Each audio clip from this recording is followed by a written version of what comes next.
Good afternoon, we are pleased to welcome you to our channel. Today, January 6th, as always, we begin our review of the operational situation over the past 24 hours. Based on Air Force statements, 21 out of 29 Shahids were shot down overnight in Ukraine. The attack took place twice, covering the Mykolaiv, Kherson, Dnepropetrovsk, Cherkasy, Kirovograd and Khmelnytsky regions. One of the raids, consisting of 6 drones, was recorded in Kryvyi Rih, where debris fell on the territory of a company. The frontline Kurakovskaya TPP was also again attacked by missiles from the Russian Federation. 14 apartment buildings, educational institutions and businesses were hit, including the use of S-300 missiles. 6 S-300 missiles were sent to Myrnograd, causing serious damage to the premises of a local company. There are 2 dead and 2 wounded in Donetsk region. Fighting near Kupiansk continues near the village of Sinkovka, where Russian troops are trying to breach Ukrainian defensive positions. Despite this, the front line in this area has remained virtually unchanged for quite some time. Reports from Russian sources indicate that their troops are moving in a southerly direction in the area of the Lyman crossing, near Turniv and Yampilivka. However, Ukraine does not confirm this information. According to the military resource Deep State, Russian troops had partial success near Kremovo near Bakhmut and north of Avdiivka. There were also reports of Russian troops attempting to advance towards Berdiki. Russian sources confirm successes in the area. The head of the Avdiivka MVA, Vitaly Barabash, stated about the intensification of Russian actions in the direction of Avdiivka. He noted unusually high activity of the enemy in this area, about 20 directions of shelling, which creates a tense situation on the front line. Let us now talk about the counteroffensive. Today the Ukrainian GUR announced the operation in the Belgorod region and the losses inflicted on the Russian army. According to intelligence reports, due to dissatisfaction with the conditions of service, the top leadership of the Russian army planned to conduct an inspection in the Gravran district. Ukrainian scouts mined the road on which the Russian military were traveling and attacked their stronghold, which resulted in losses among the enemy. Details on the number of enemy casualties are still being finalized. We also noticed that no news about the fighting in Belgorod region has appeared in open sources for a long time. Since the beginning of yesterday evening, shelling in Crimea has continued. The AFU's claims about the defeat of a command post in the Saksky district and the explosion of an ammunition depot near Pervomaiskoy, near Krasnoperkopsk, remained unconfirmed by Russia. There was an extensive drone attack on Russian targets during the night. The Russian Defense Ministry claimed to have intercepted 36 Ukrainian UAVs over Crimea and 1 drone over Krasnodar Krai. There were reports of explosions in Novorossiysk, but this has not been confirmed, presumably due to air defense work. There were also strikes over Belgorod in the evening and at night, where about 30 cars were hit and 2 people were injured. The Russian Defense Ministry claimed that the shelling was carried out from Ukrainian Olga MRS, but Ukraine does not confirm this.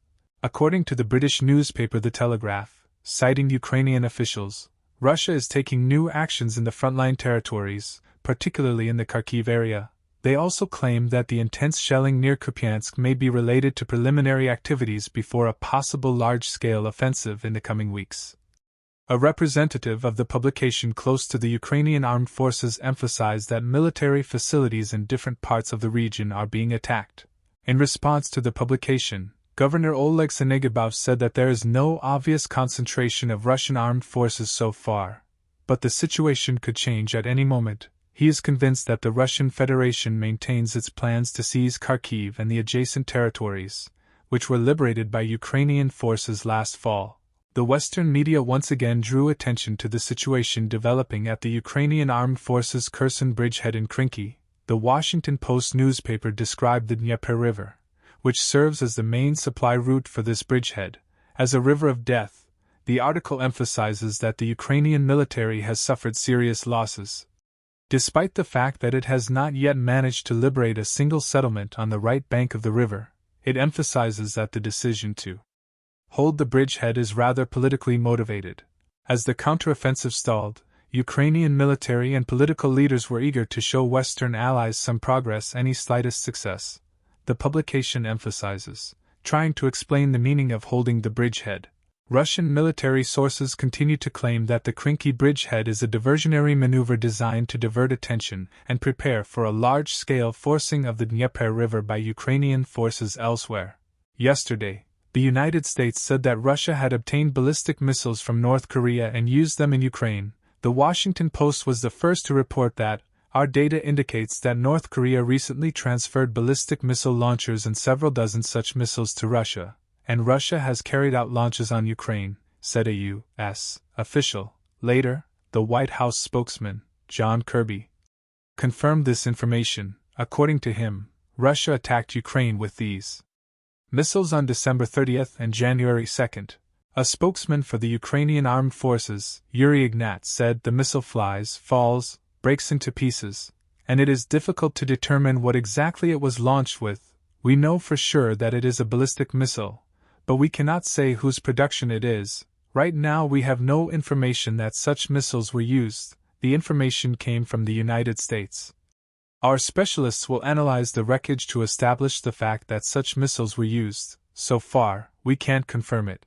Following Ignat's statements, the Kharkiv Regional Prosecutor's Office presented photos of alleged North Korean missiles and did not rule out their possible production in the DPRK. But ballistic missiles from Iran or North Korea would probably not differ significantly from Russian ones.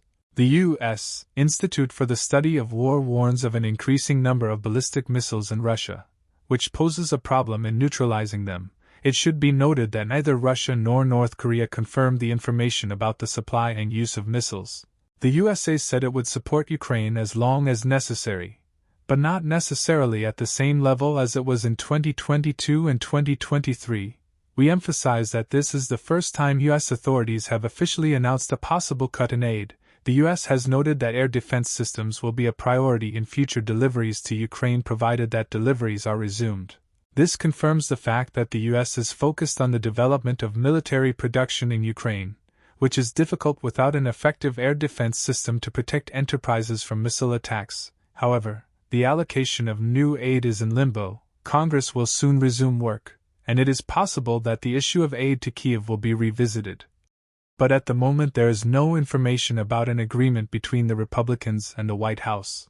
Republicans themselves continue to make anti-Ukrainian statements. Republican Governor of Florida Ron DeSantis said at a campaign event in the state of Iowa that the U.S. president cannot explain the purpose of supporting Ukraine. "Biden can't even tell us what the ultimate goal is. He doesn't explain it," DeSantis said. He noted that the U.S. is funneling an awful lot of money to Ukraine, which is going toward pensions and salaries for bureaucrats. Thanks to everyone who watched this video. If you want to stay up to date and get the latest news, then subscribe to our channel and click on the bell not to miss new releases.